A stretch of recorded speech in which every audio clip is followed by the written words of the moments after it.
Hello folks, Atlas Shrug 383 here with another cap and ball pistol black powder oriented video for you. Today I'm going to be fixing my Pietta Colt 1860 Army 44 caliber. If you haven't checked out my prior video, please do so. I took this pistol to the range expecting to shoot it a lot.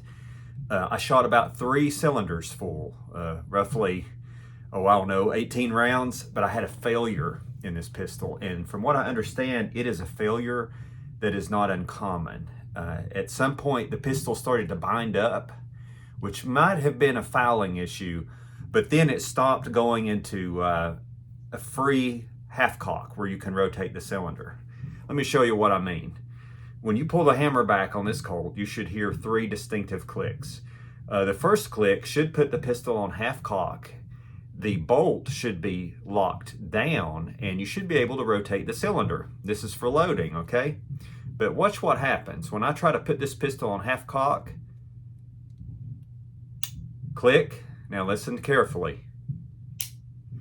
That second click is the bolt down here snapping up, locking the cylinder in place, okay? It interferes with only that function. I can still pull back to full cock and fire, and as long as I complete that operation, it'll allow the cylinder to rotate once. So it can be fired that way. However, loading is a difficulty without the ability to put it into half cock. To have that cylinder be open for loading, I kind of have to just pull it back a little like this, and then I can rotate it. The cylinder stop, or the bolt as it's also referred to, it'll stay down until I put it on half cock.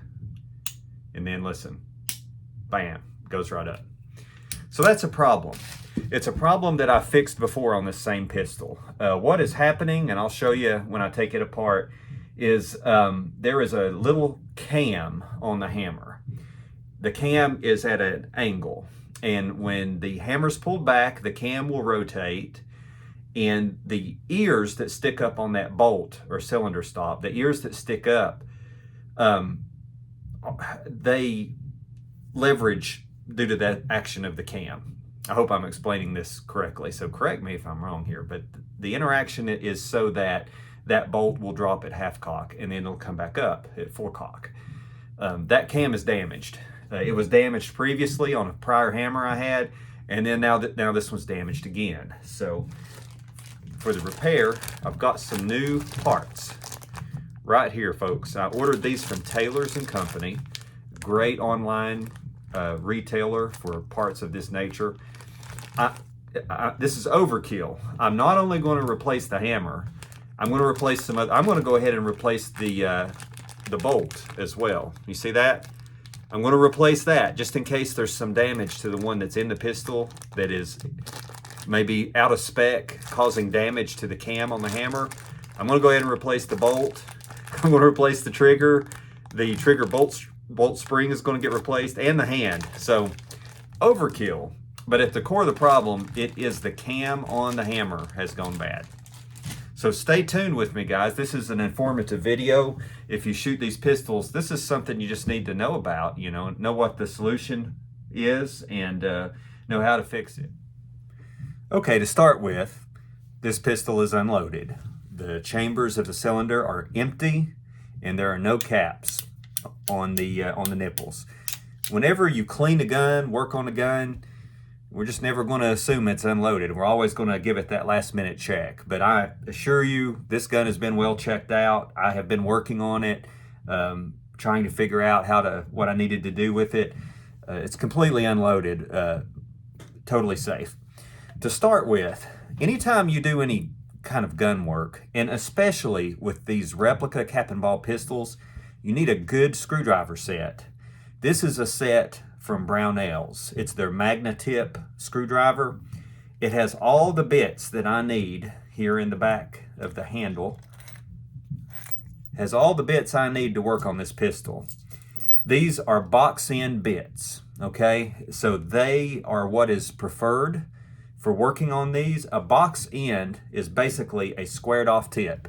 A normal screwdriver has a tapered end on it. So even if you're using a normal screwdriver of the correct size for the screw, it can still cause damage due to the tapered end. You want box-ended screwdriver bits or screwdrivers of the correct size to take these guns apart.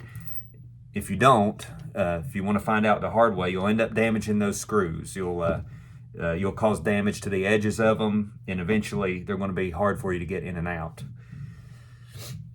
So what we've got to do to fix this one is we're going to take it all the way down. I'm just going to let this video run, guys. If you get bored or want to skip ahead, just fast forward to get to the part you want to see. But we're going to start from here. Now, the bolt won't stay down, so I'm not going to even bother to put it in half cock. But that would normally be your first thing, is pull the hammer back to half cock. That way your cylinder stopper bolt is down and your cylinder is going to slide off freely. But that's not going to happen due to the damage on this one. So we're just going to tap out the wedge first. And we're going to set that wedge aside. And now we're going to take the barrel assembly. And on mine it slides off. I've used this pistol quite a bit, so it's not a super tight fit anymore. Now we've got to pull the hammer back just a bit to let the bolt fall. Take the cylinder off, set that aside. And right here's the focus of all of our efforts, is going to be within the action of the frame. Okay, we're going to get our smallest size bit here from this set. I'm going to loosen these screws on the back of the back strap, just below the hammer, okay? I'm going to start loosening them a little at a time. This back strap is a little bit of a spring. When everything's bolted down tight, there is some tension in here, and you want to relieve it gradually. So I'm going to back out this screw at the bottom a little bit now. And you're going to hear it when I back it out all the way. You're going to hear a little bit of a pop. And that's why I'm relieving that tension in small increments. It popped a little bit just then. All right, so let's go ahead now. I think that tension is now relieved, and that's not the correct size. Okay. I think the tension should be relieved.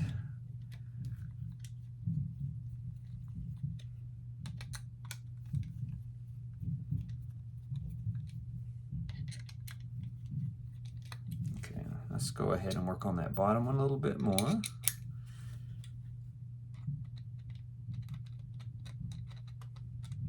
My hand isn't steady today, goodness.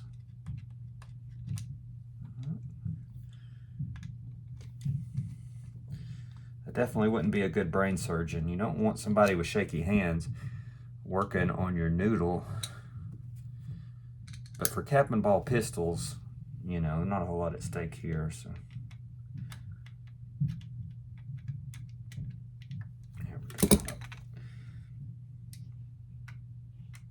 Okay, we're going to go ahead and take all of these out now.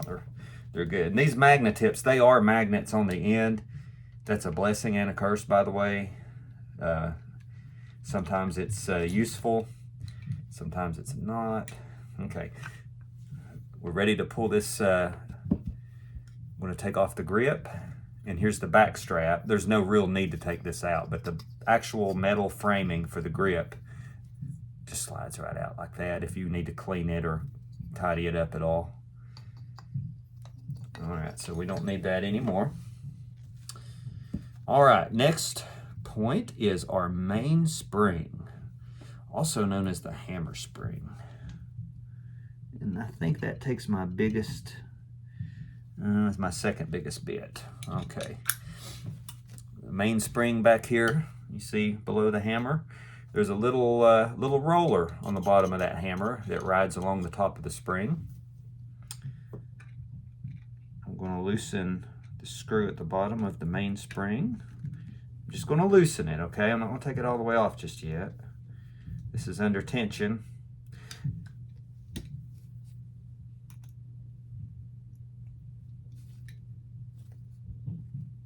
Actually, that's when I put it back in. I'm just going to go ahead and take it off when I watch myself here so that nothing goes flying across the room.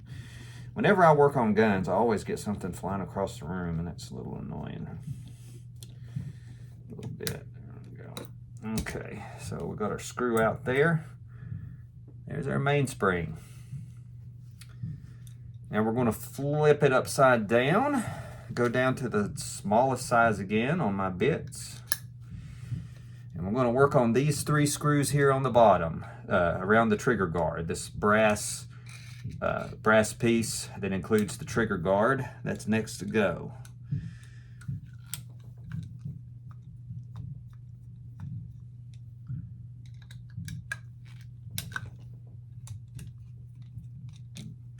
This is not under tension, so it doesn't really matter, but I do like to break each one of them loose, and then I'll just work on taking them out. There's no real danger of damage or anything like that. When I'm taking these guns apart too, I always put my screws in a logical order. Many of them are very close to the same size. So you don't want to get them confused.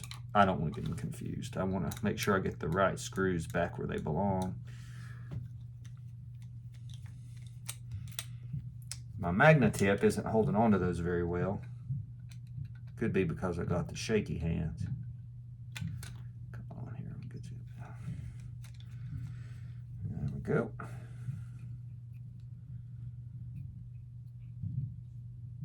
All right, we've got our 3 screws out now, and these are different sizes as well. You want to keep the 2 in the back together. The one in the front is shorter.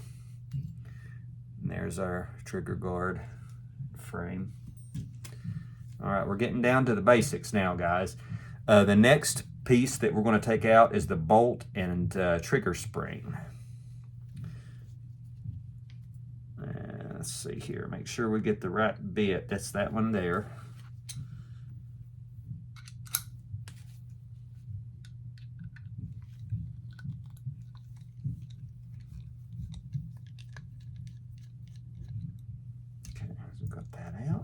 Drop that spring out.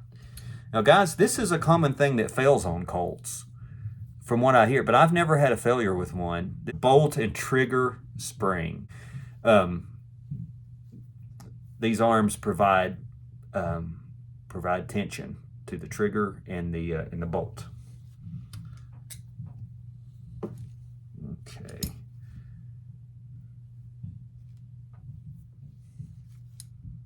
And next we're going to drop out our bolt and trigger.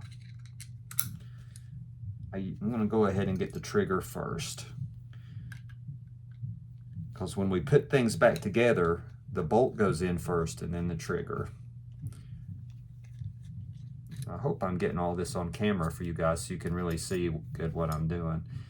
And here's the trigger, okay?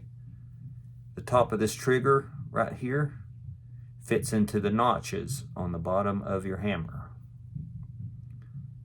And there's a little bit of wear on this. I don't see any damage, but this is one of the parts we're going to replace just for the heck of it. All right, next the bolt is going to come out.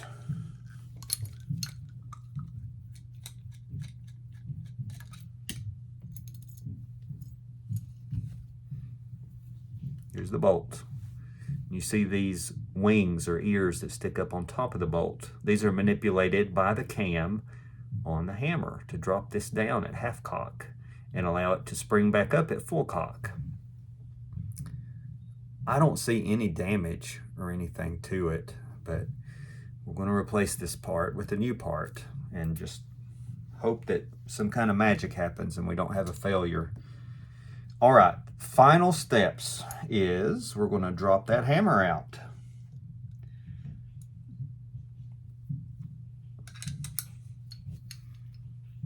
Okay, and you see right now everything's out. The hammer and the hand are still in the frame.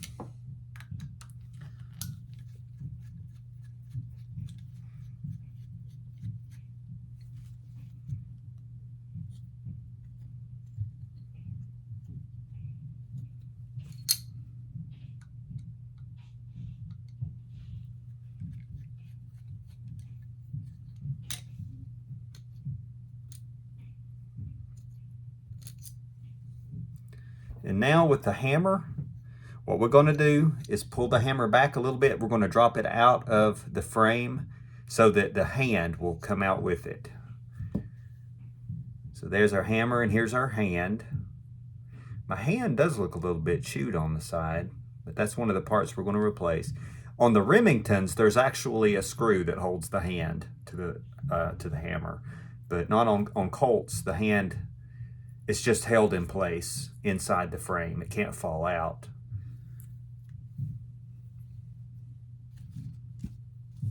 And here's the source of our woes. Get something I can point to you. It's really hard. This is so small, but you can see right here at the end of my screwdriver, this little cam, this little bump in your trigger. You can see the fresh metal, okay? That shiny, it has sheared off on the end. The relationship between that and the bolt is causing us problems. This is the bolt, this is the hammer. The ears of the hammer right up on this cam. And when we pull this back to half cock, it's letting the hammer pop back up, okay? All right. Here's our brand new parts from Taylor's and Company. Our brand new hammer.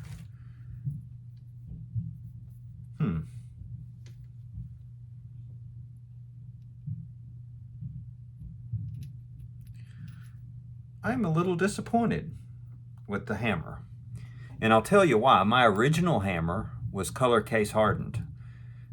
So it was pretty. You can see a little bit of the color case hardening has worn off. My replacement hammer is just black.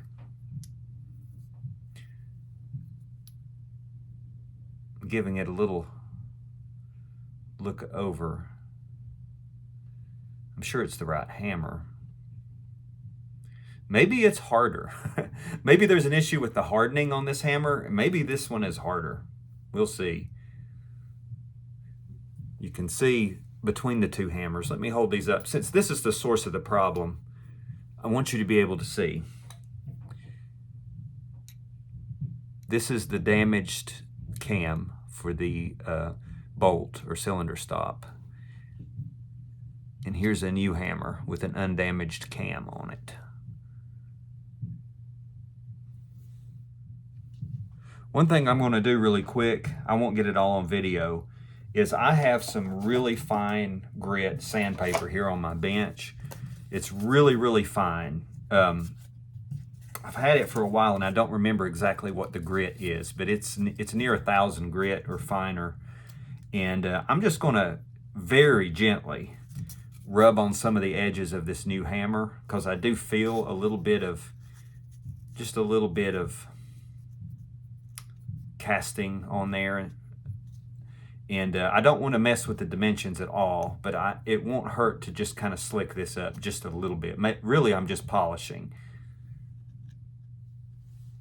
Hey there, folks. I've got all of my new parts out from the packaging that I showed you, and I've inspected all of my old parts, my old hand, my old bolt, my old hammer and bolt spring, and my old hammer. The only signs of wear or damage that I can find on anything is really just on that cam, on the hammer.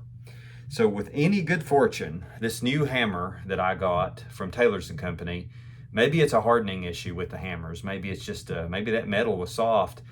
I don't know. Taylor's did assure me, because I called and talked to him about my issue with this pistol. And if something does fail on this hammer, all I got to do is give Taylor's and Company a call and let them know. I'm going to start the reassembly now, and I'm just going to keep you guys with me. Okay, first step here is we've got our stripped down frame. We're going to take our hammer and hand. We're going to put the hand in its place on the hammer. Everything feels good with that. And we are going to take, there's a channel. See right here on the bottom? That's where your hand goes. So we're going to slide the hand up in that channel, and we're going to slide the hammer back up into its place. like so. And we're going to go ahead and put the hammer screw back in to hold that in place. This is our hammer screw. And along the way of reassembly, we're going to check the operation of parts a little bit as we go along.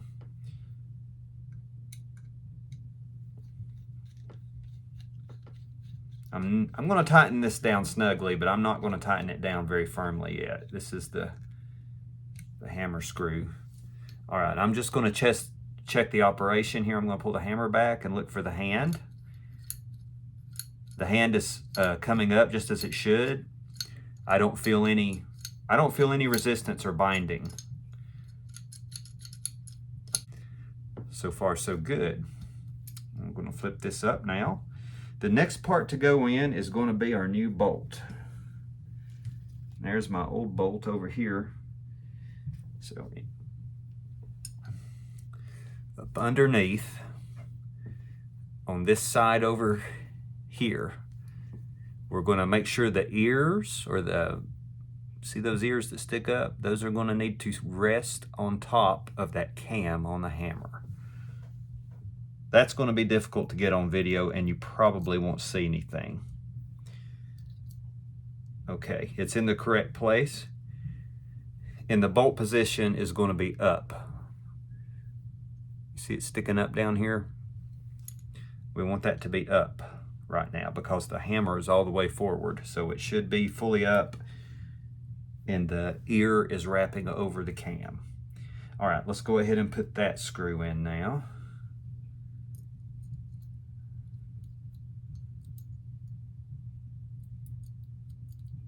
It takes a little moving around in there, a little jiggling.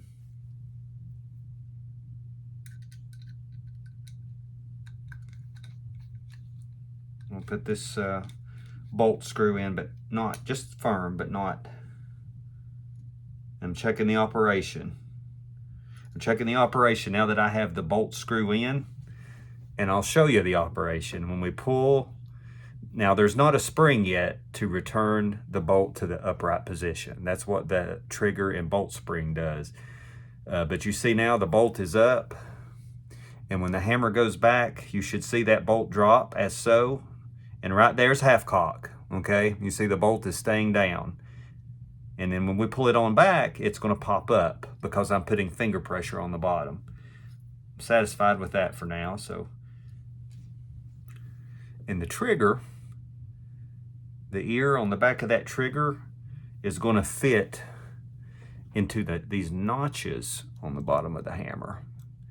I need a really bright light to shine up in there. I'm sorry guys, you won't be able to see that, but this is where the trigger is going to go. I'm going to get it in there, seated as so. I'm going to line up the holes, and then we're going to put the trigger screw in.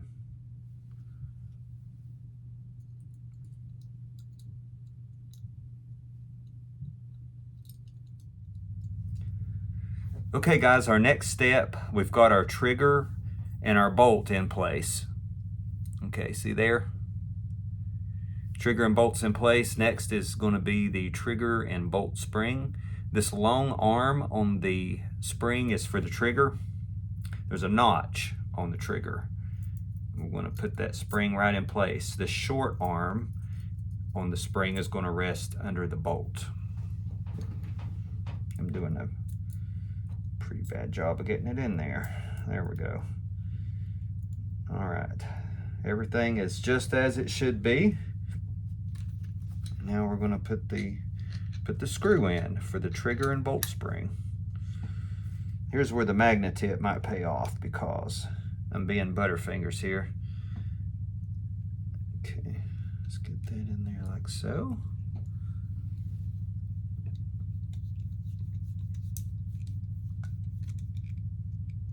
Okay, now that's going to give us our resistance for the trigger to operate and for the bolt to return.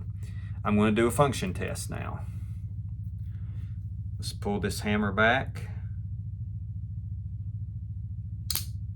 Well, that was all the way. So I'm going to pull the trigger. Now you've got to pull the trigger to release that back down. Let's pull it back just a bit. Half cock. That's half cock, and our bolt is staying down.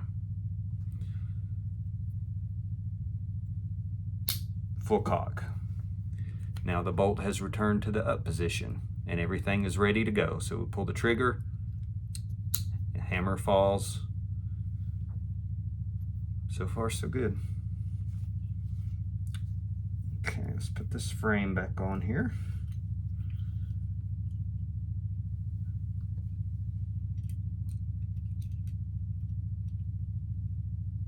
Gotta swap my bits out again right quick. Get the small bit on here.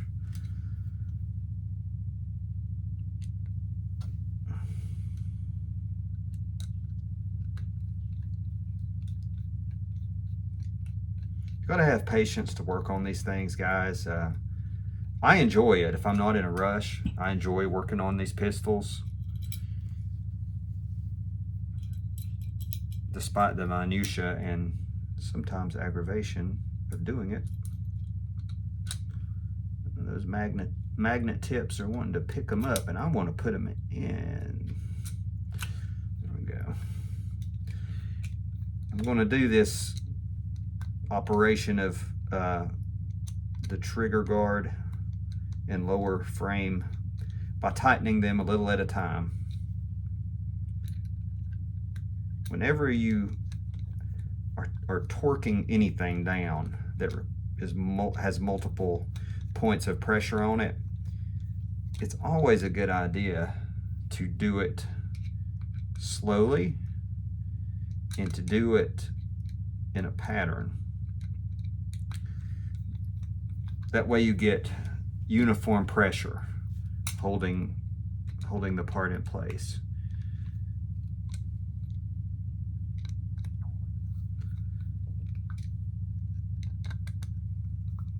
Almost got it.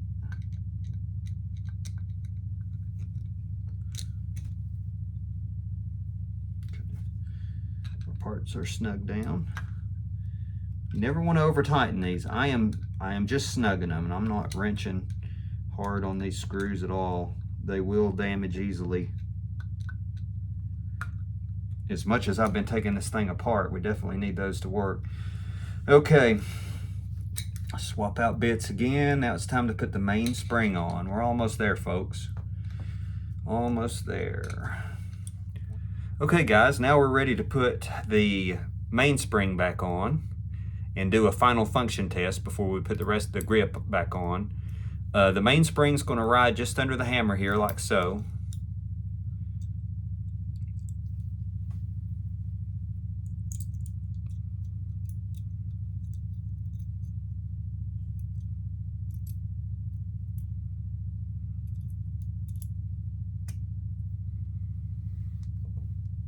What I just did, and I don't think you saw that, I just barely have the mainspring screw started. It's very loose. It's only in about a half turn.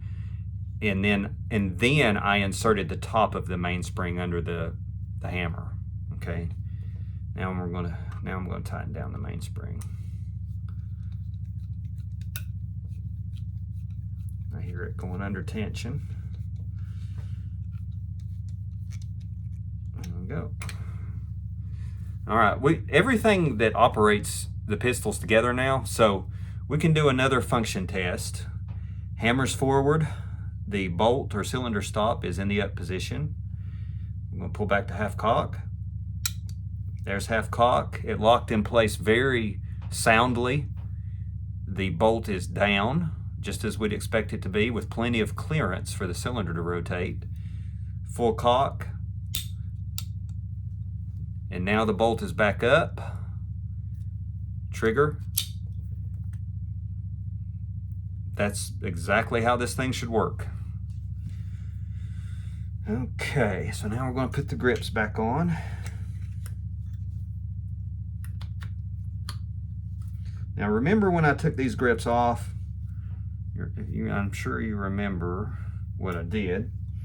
I am just going to barely start these small screws up here, just barely, because if you remember, the back strap on this grip is under a little bit of tension. And I have to put my small bit on because that's not going to work. Okay.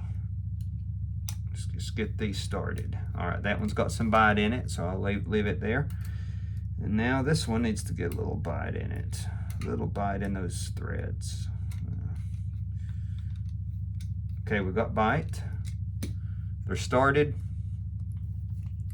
And that gives us a little wiggle room here on the bottom for this one to go in here.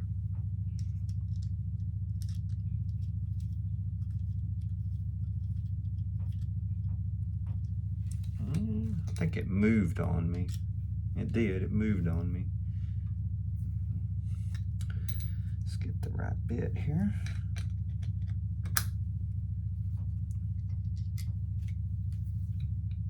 It's still not the right size bit. I really want to make sure that this one gets the correct size due to it being under tension and whatnot. I don't want to damage that screw. Okay, get it started there. Got some bite now. I want to snug this one. There we go. It's not all the way down, but it's good and snug. Now I'm going to finish her off up here. Get these down where they should be. A little bit at a time, not all the way. Small gains.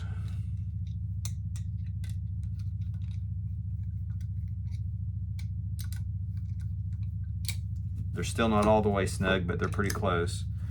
I'm going to swap it out. Now I'm going to go ahead and put this one all the way down. It was almost there. That was just about a 1/8 of a turn. There we go.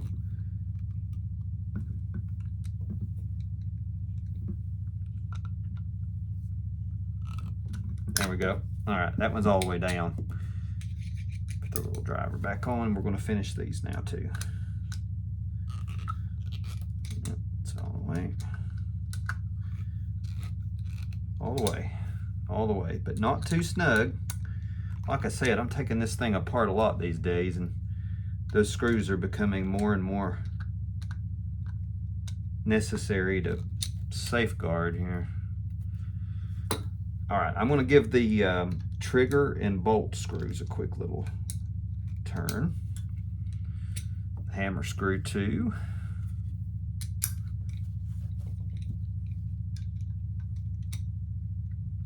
There we go. The rest of this operation, guys, you should be, if you have one of these, you should be really familiar with it now. Oh, you know what? We got to put the cylinder on. Okay, voila.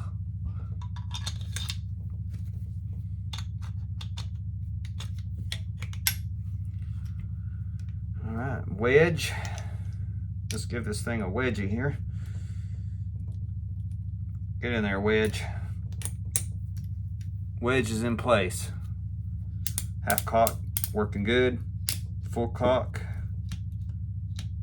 Well, what we got here, folks? Got a bind. It's not going into full cock.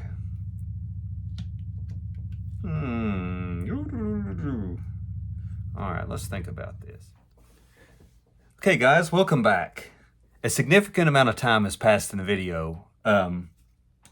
But I didn't want to, tearing the pistol back down and figuring out what the problem was, nobody wants to see that. So let me tell you what happened there, just really quick. I reassembled the pistol and did a function test, and the hammer at full cock was catching. It was catching, not falling like it should. So I took everything back apart, and if you recall, there's a little roller, a little wheel, like a bearing on the bottom of the hammer. It's held in place by a tiny little pin. And on that new hammer, for some reason, the roller wasn't turning well. It wasn't free turning. It would turn a little and then it would hang up. So what I did, it's held in place by a little pin that you can punch out with a punch. I took out the little hammer bearing, the little wheel, on the new hammer, and I put the wheel from the old hammer. I just punched it out. I put the old hammer's wheel on the new hammer, and now it's working really well. It's not hanging up anymore. I'll show you real quick. There's hammer full down. The bolt is up. Half cock, bolt is down. Full cock, everything locks up good. Going to pull the trigger, and the hammer falls just as it should. It's not hanging up anymore. This should be a fluid movement right here. Hammer back, trigger in, hammer down. You shouldn't feel any resistance. Shouldn't be anything catching in there or binding. And doesn't appear to be doing any of that right now, thank goodness. So let's stick the barrel assembly back on the pistol, put the wedge in.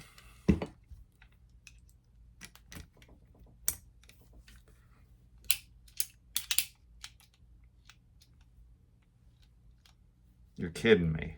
You have got to be kidding me.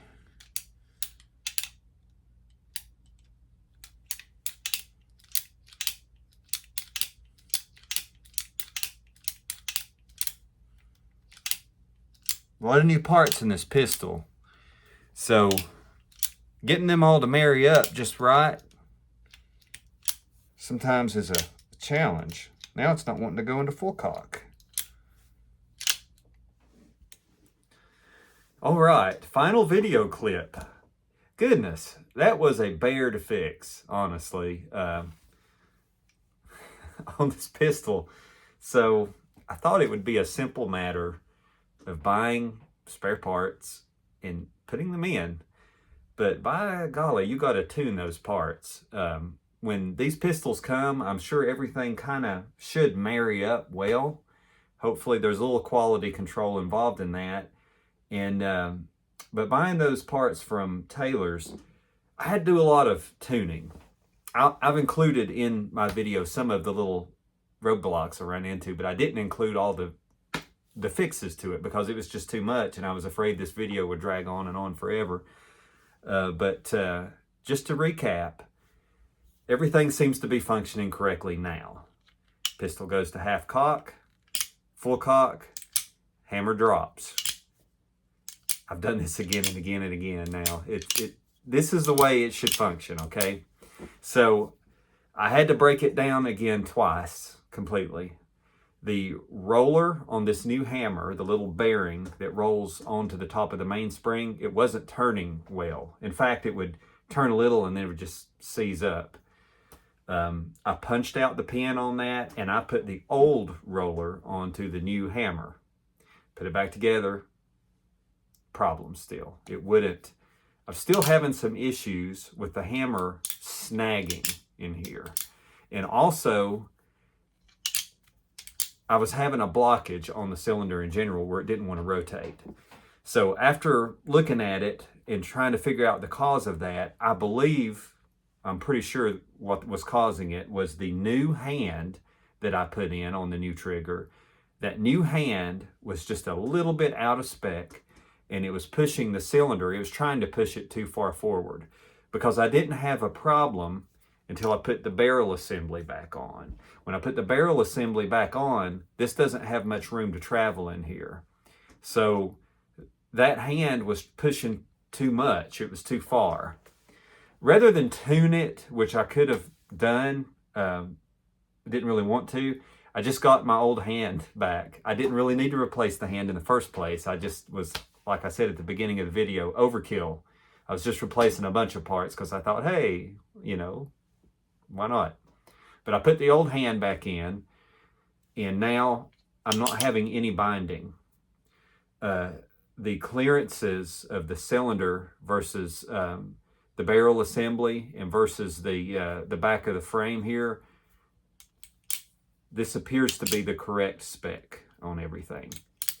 There's no dragging.